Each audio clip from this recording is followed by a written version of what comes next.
Бөрлі ауданында 370 үй суға кеткен. Оның ішінде 126 үй тұруға жарамсыз деп танылған. Қазір ауданда су тасқыннан кейінгі қалпына келтіру жұмыстары қарқынды жүріп жатыр. Жоғарыдағы жарамсыз деп танылған 126 үйдің ішінен тұрғындарға деп 66 үйді Ақсай қаласының өзіне сатып алып беру жоспарланған. Қалған 60 үй Кентөбек, Ақсу, Пугачев және Аралтал ауылдарында қайтадан салынады. Қорытындысына сәйкес 126 үй пайдалануға жарамсыз, яғни апатты деп танылды.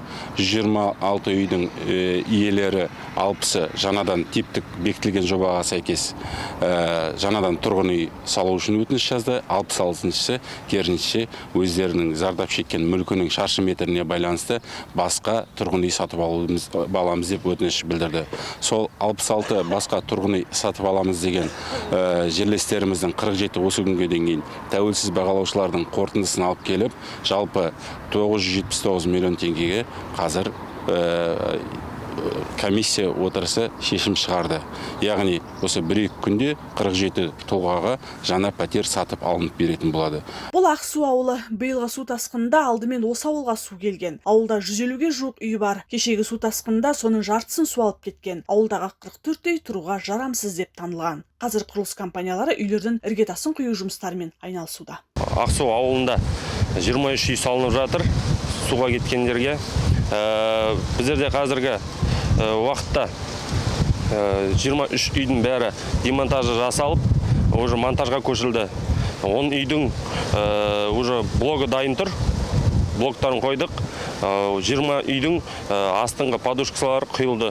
Алла қосса, осы жұманың соңына дейін біздер қалған 3 үйдің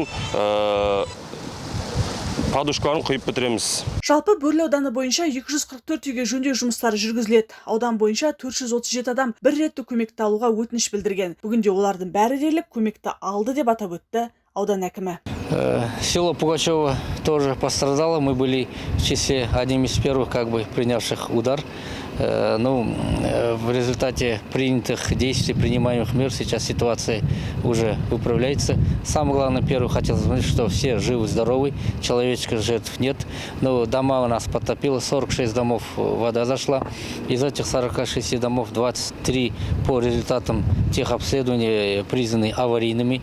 Из этих 20 домов сейчас на данный момент, на данном участке микрорайон Юго-Запад, 13 домов строится для пострадавших. Это которые изъявили желание остаться жить в поселке. И 9 домов приобретается в городе Аксае и 1 в поселке Пугачево. Бөрлі ауданы бойынша су тасқынынан зардап шеккендерге деп салынып жатырған үйлердің құрылысы күзге дейін аяқталады деп жоспарланып отыр. Жанат Көшкінбай, Батыр Жамелов, Жайық пресс ақпарат агенттігі.